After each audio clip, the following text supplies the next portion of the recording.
Shalom, shalom saudara, selamat malam menjelang pagi ya, ini menjelang subuh ya. Selamat berjumpa lagi dalam One Way Ministry bersama Tuhan Yesus kita bisa. Haleluya. Saudara yang dikasihi Tuhan, mari kita belajar bersama-sama firman Tuhan pada malam hari ini, menjelang pagi hari ini. Biarlah firman Tuhan saja yang mengubahkan kehidupan kita dan kita semakin mencintai Allah kita dengan cinta kasih yang tulus dalam hati kita ya. Bersama Tuhan Yesus, biarlah Roh Kudus menuntun kita untuk kemuliaan Bapa di dalam nama Yesus ya. Bapa di dalam kerajaan surga, kiranya firman-Mu iya dan amin terjadi sesuai yang Kau firmankan, dan Kau yang mengawali dan mengakhiri.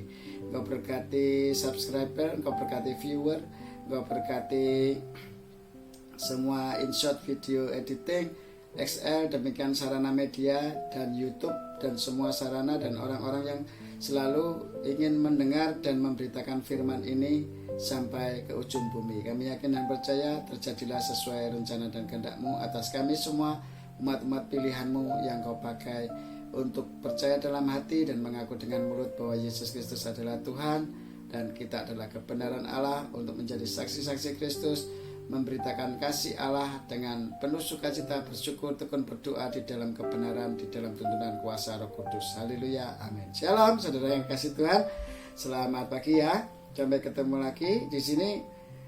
Tuhan ingin mengajarkan kepada kita yaitu tentang doa pada pagi hari ini, yaitu di Matius 6 ayat 7 dan 8. Ya, fokusnya itu di ayat 7 dan ayat 8, yaitu kalau berdoa itu hendaklah kita jangan bertele-tele ya, biarlah menggunakan tuntunan Tuhan gitu ya, berdoa. Nah, doa itu seringnya saya dulu mengalami hal-hal doa begini saudara. Seringnya kita berdoa itu kepada Tuhan itu laporan saudara, bukan komunikasi secara dua arah, tetapi satu arah. Kita cuma laporan saja gitu. Jadi ibaratnya radio itu tidak ada pendengarnya, begitu saudara. Jadi radio itu siaran, tapi yang dengerin channel itu tidak ada gitu saudara. Nah, itulah doa yang menurut saya kurang baik ya, kurang benar di hadapan Tuhan. Karena Tuhan ajarkan jangan berdoa itu seperti kita orang laporan saja saudara. Maksudnya satu arah gitu, harusnya dua arah, jadi bolak-balik begitu ya saudara. Itu namanya connect. Nah, namanya connect. Makanya kalau di radio itu seringnya ada siaran live langsung. Ayo siapa yang mau bisa ini siaran lagi langsung, boleh telepon, minta request lagu dan sebagainya seperti itu. Di hadapan Tuhan juga begitu saudara. Kalau kita datang kepada Tuhan jangan laporan saja. Kita harus mendengar suara Tuhan, mengenal isi hati Allah di dalam diri Allah, supaya apa yang Allah inginkan teraplikasi di dalam kehidupan kita.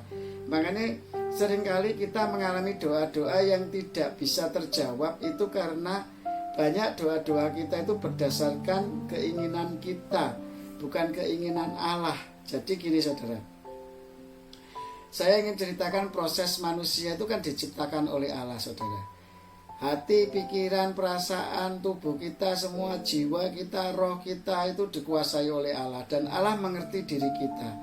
Sebetulnya apa yang kita minta, sebetulnya Allah sudah tahu apa yang ada dalam pikiran kita. Kita itu dengan hati yang tulus atau hati yang ingin imbal balik, atau tulus ikhlas, atau karena cinta melakukan itu semua untuk Tuhan, itu Tuhan ngerti semua saudara.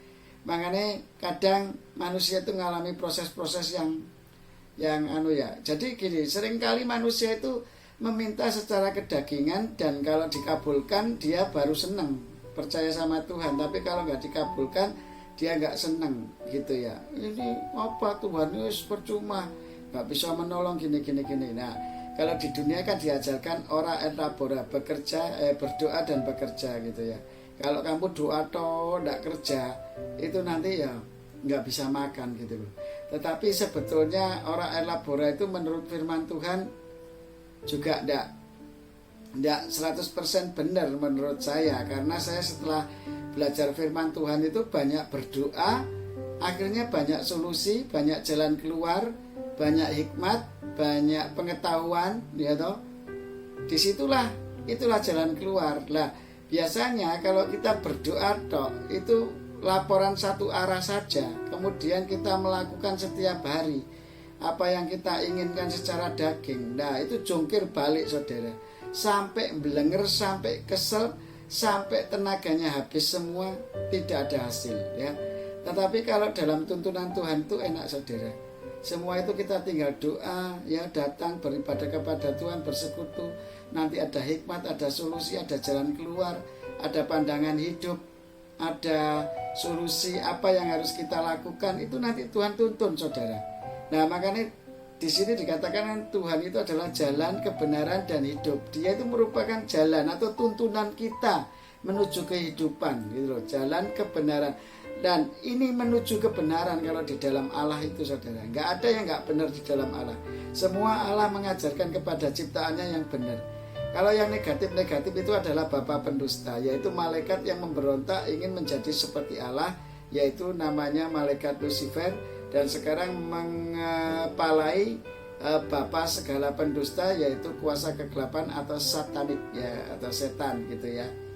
Jadi intinya begitu saudara.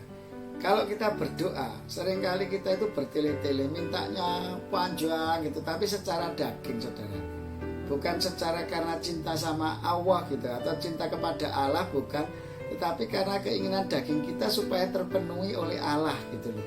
Nah inilah banyak nggak matchnya sama Tuhan saudara. Kalau Allah itu kan berjalan di dalam roh ya. Kalau kita berjalan dalam daging, bagaimana bisa match gelombangnya Allah dengan manusia? Itu yang membuat doa kita jadi bertele-tele dan tidak bermanfaat sama sekali, dan tidak ada hasilnya. Doa nggak perlu panjang-panjang, makanya doa Tuhan katakan di Matius 6 ini, kalau kita lanjutkan, diajarkan doa yang sederhana ya seperti doa Bapa kami itu saudara. Nggak perlu minta-minta saudara. Gini loh saudara, kalau kita ini jadi anaknya orang tua ya toh, orang tua itu ngerti kok kebutuhan anaknya gitu loh. Gak usah minta-minta, pasti ngerti. Sudah disiapkan, bahkan orang tua itu memlanning jauh lebih ngerti daripada anaknya gitu loh. Mau disekolahkan dari dokter atau apa-apa, wah nanti butuh biaya banyak, aku harus nyelengi untuk anakku supaya sekolahnya pintar. Loh, Allah kita itu yang menciptakan kita. Kita itu seperti anaknya Allah gitu loh. Seperti anaknya Allah, ibarat orang tua dan anak. Kita itu ciptaan dengan sang pencipta itu seperti itu saudara. Ibarat seperti itu. Jadi gak usah minta-minta, sebetulnya kebutuhan kita itu sudah tahu. Makanya Tuhan bilang apalah, muliakanlah aku, hiduplah seturut dengan kuasa firman-Ku, berjalanlah dan bertindaklah hati-hati sesuai yang kufirmankan. Loh Tuhan tuh minta seperti itu dok loh saudara. Nah, doa itu ya cuma segitu, memuliakan Allah, muji nyembah Tuhan. Haleluya, Engkau Allah maha baik, Engkau Allah maha besar, selamanya Engkau Allah yang luar biasa, Engkau maha kudus. Haleluya, terima kasih Tuhan, kasih-Mu, cinta-Mu membuat aku mencintai Engkau lebih lagi. Nah, hal-hal yang ingin menyukakan hati Allah itu adalah doa-doa yang komunikatif, yang dua arah saudara, begitu. Jadi gak perlu kedagingan kita yang menonjol seperti Galatia 5 ayat 19 itu. Gak perlu seperti itu. Yang harus kita lakukan adalah Galatia 5 ayat 22 sampai 24 saudara. Ayo kita berjalan di dalam kebenaran firman Tuhan supaya doa-doa kita itu nyambung saudara. Nyambung dengan apa yang Allah inginkan dalam setiap kehidupan kita. Nah seringnya kita tidak nyambung melalui doa-doa kita itu karena seperti itu saudara. Kedagingan kita muncul ya, yang kita doakan coba koreksi diri, coba yang saudara inginkan itu mesti ya adalah keinginan-keinginan dagingmu saja. Nggak perlu minta-minta kalau itu, wong kita itu ciptaannya ya, kita itu apa istilahnya, diciptakan Allah itu kan menjadi anaknya gitu loh. Kalau sudah menjadi anak itu ya pasti diopeni sama orang tuanya. Bagaimanapun kemiskinan seorang miskin, seseorang ayah yang miskin pun akan tetap memperhatikan anaknya, menomorsatukan anaknya daripada dirinya gitu loh. Makanya Tuhan Yesus rela mati untuk menebus dosa-dosa ciptaannya, supaya ciptaannya diselamatkan, diampuni dosanya. Ya, Tuhan Yesus itu tidak berdosa menjadi dosa untuk menebus orang yang hidup di dalam dosa supaya dosanya diampuni. Loh itu loh, pengorbanan Tuhan Yesus itu luar biasa bagi kita. Kurang apa coba? Makanya kalau kita nggak bisa cinta sama Tuhan Yesus, ada sesuatu hal yang aneh di dalam kehidupan kita. Ayo balik kepada Tuhan, ya, kembali kepada Tuhan, supaya kamu semakin mengerti apa yang Tuhan inginkan dalam hidupmu. Kalau berdoa jangan bertele-tele, muji, nyembah Tuhan, muliakan Tuhan, mujizat pasti terjadi, mujizat masih terjadi. Dan hari ini Tuhan katakan di Kisah Rasul bahwa nubuatan, mujizat, bahkan perkara-perkara yang lebih besar daripada Tuhan Yesus lakukan masih terjadi bagi orang-orang yang percaya kepadanya, ya.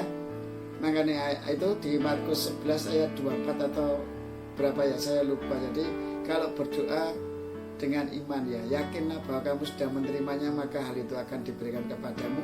Kalau salah nanti dikoreksi saja, nggak apa-apa.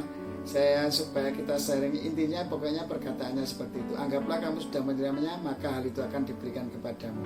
Makanya kalau kita tidak beriman dan berpengharapan kepada keyakinan akan Allah bahwa kita sudah menerima berkat-berkat Allah di dalam setiap kehidupan kita sesuai doa Bapa kami itu, yaitu memuliakan Allah, ya. Doa Bapa kami itu kan Bapa kami yang ada di surga, dikuduskanlah namamu. Lah kita menguduskan Allah, memuliakan Allah dulu, ya. Bapa kami yang ada di surga, dikuduskanlah namamu, jadilah kehendakmu, ya, di bumi seperti, datanglah kerajaanmu, jadilah kehendakmu, ya. Kita mengundang hadirat kerajaan Allah. Kerajaan Allah berbicara apa? Kebenaran, sukacita, damai sejahtera. Kalau dalam kehidupan kita belum jalan dalam kebenaran, ya, terus nggak ngalami sukacita dan hatinya nggak ayem, hatinya nggak tenang, dan tidak di dalam tuntunan Roh Kudus, itu berarti kita belum memuliakan Allah. Dan kalau kerajaan Allah datang atas itu, kehendak Tuhan jadilah. Jadi kalau kerajaan Allah datang, maka kehendak Tuhan akan jadi atas kita, gitu loh saudara, ya, di Matius pasal 6 ini. Tetapi kan ini peneguran Tuhan di pasal di ayat yang ke-7 itu saudara, ya, Matius 6 ayat ke-7 itu penekanannya jangan berdoa yang bertele-tele. Enggak, Tuhan enggak senang yang begitu, ya. Singkat, padat, tapi berkenan dan komunikasi dua arah, jangan satu arah, ya. Kalau kita ngomong sendiri, ya, namanya gini, kalau saya khotbah di tempat ini, kalau tidak ada viewernya, saya pasti akan berhenti, saya nggak akan khotbah lagi, dan saya tidak akan memberitakan Injil lagi. Kenyataannya viewernya semakin bertambah, dan saya yakin makin banyak orang-orang yang dimenangkan oleh Tuhan, dan semakin banyak petobat-petobat baru, dan semakin banyak kasih Kristus mengalir atas setiap kehidupan ciptaannya, dan banyak orang-orang yang bertobat untuk mengaku percaya dalam hati dan mengaku dengan mulut bahwa Yesus Kristus adalah Tuhan. Dan kami yakin kuasa firman Tuhan bekerja melalui doa yang sangat singkat ini, belajar berdoa, ya, itu doa Bapa kami, ya. Setelah kita kerajaan Allah datanglah di bumi seperti di surga, kita akan mengalami kecukupan, ya. Tuhan akan mencukupkan makanan kami sepanjang hari ini, ya. Materi dunia itu, rumah, kebutuhan makan, anak, dan semuanya akan dicukupkan sama Tuhan, ya. Setelah kerajaan Allah datang, ya. Makanya gini kan, kuduskanlah Bapa, kita memuliakan Tuhan pertama kali hidup kita, menyembah, memuji, menyembah Tuhan, menyenangkan Tuhan. Kemudian yang kedua adalah kerajaan Allah datang di bumi seperti di surga, ya, seperti di surga. Kehendak Tuhan jadilah, gitu dah. Maka kehendak Tuhan akan jadi atas kita pada saat kerajaan Allah datang atas kita, ya. Kita akan dicukupkan, kemudian kita akan diampuni dosanya karena kita bisa mengampuni orang lain yang bersalah kepada kita. Kita nggak boleh loh dendam. Kalau kita dendam berarti itu bukan kasih Allah yang ada di dalam dirimu, tetapi kedaginganmu yang dikuasai oleh bapa pendusta melalui keadaan zaman ini, sehingga engkau memiliki dendam, ya. Orang mengampuni itu lahir dan batin, saudara. Kalau lahir tok tapi batinnya tidak, yaitu kamu tak ampuni tetapi kamu masih tak hukum, itu namanya nggak mengampuni, saudara. Kalau mengampuni itu dicabut berkasnya. Kalau aku ngampuni kamu, ya sudah, berkasnya tuntutan itu di persidangan kita cabut sehingga dia bebas, itu namanya mengampuni. Kalau kita mengampuni belum mengalami kebebasan, itu berarti kita belum mengampuni, itu sama aja masih dendam. Kalau Tuhan Yesus mengampuni dosa kita itu suci, murni, langsung. Kamu dimurnikan, disucikan langsung. Nggak ada Tuhan ingat-ingat dosamu lagi yang lama, nggak ada. Gitu loh, ya. Seperti orang yang di kayu salib itu kan perbuatan dosanya banyak. Tuhan Yesus, aku percaya bahwa Engkau juru selamatku. Langsung selamat, mati, masuk surga dia langsung. Karena apa? Karena Tuhan itu langsung mengampuni. Bukan hanya hanya sekedar omongan saja, tetapi itu kenyataan yang dilakukan oleh Tuhan Yesus sama kita, gitu ya. Oke, saudara yang dikasih Tuhan, begitu aja. Ayo belajar firman Tuhan. Belajarlah berdoa menurut tuntunan Roh Kudus. Makanya ini nomor satu itu harus memuliakan Allah dulu. Muliakan itu nyembah. Ya Allah, Engkau Allah yang baik, Engkau Allah yang luar biasa, Engkau Allah yang sungguh mulia atas kehidupan kami. Aku terima kasih ya Bapak, Engkau sudah memberikan yang terbaik atas hidupku. Aku seperti saat ini, bahkan Engkau selalu memberikan yang terbaik atas setiap kehidupan kami, menjadi pelaku-pelaku firman, menjadi kesetiaan bagimu dan menjadi berkat bagi orang banyak. Aku bisa mengasihi sama manusia seperti diriku sendiri, dan aku selalu bisa berdoa karena tuntunan Roh Kudus-Mu. Nah, hal-hal yang seperti ini yang harus kita ucapkan untuk memuliakan Tuhan. Nah, setelah itu kerajaan Allah, kebenaran ini datang, sukacita datang, damai sejahtera datang atas kehidupan kita dalam tuntunan Roh Kudus, maka kehendak Tuhan jadilah atas kita di bumi seperti di surga. Kita akan mengalami ya kebenaran, sukacita, damai sejahtera dalam tuntunan Roh Kudus itu, sehingga kita dicukupkan secara materi di dunia, kemudian kita diampuni, dimaafkan oleh Tuhan dosa-dosa kita. Nah, kemudian kita akan memerintah 1000 tahun damai kelak bersama Tuhan, karena Allah yang mempunyai kerajaan, kuasa, kemuliaan sampai selama-lamanya. Dan kita akan dilepaskan dari segala pencobaan, karena dilepaskan dari kuasa pencobaan si jahat. Bebaskanlah kami dari yang jahat, gitu loh. Jadi kita ngertinya berbuat yang baik-baik saja begitu. Oke, ya. Sampai ketemu lagi pada One Way Ministry season berikutnya. Kita semakin cintakan Tuhan karena kuasa firman-Nya bekerja sesuai yang Kau firmankan. Kalau berdoa sekarang sudah tidak bertele-tele lagi, hanya memuliakan Tuhan, kerajaan Allah datang atas kita, kita dicukupkan secara materi, kita diampuni dosanya, kemudian kita dilepaskan dari kuasa kegelapan, kuasa si jahat, dan karena kita akan memerintah bersama-sama Tuhan 1000 tahun damai, yaitu kerajaan Allah yang memiliki kuasa kemuliaan sampai selama-lamanya. Bapa kami yang di dalam kerajaan surga, dikuduskan nama-Mu. Datanglah kerajaan-Mu, jadilah kehendak-Mu di bumi seperti di surga. Dan ampunilah kesalahan kami seperti kami mengampuni orang yang bersalah kepada kami. Cukupkanlah makanan kami sepanjang hari ini sesuai dengan berkat yang daripada-Mu sendiri. Dan janganlah masukkan kami ke dalam pencobaan, tetapi bebaskan kami dari kuasa yang jahat. Dan karena Engkau yang punya kerajaan, kuasa, kemuliaan sampai selama-lamanya.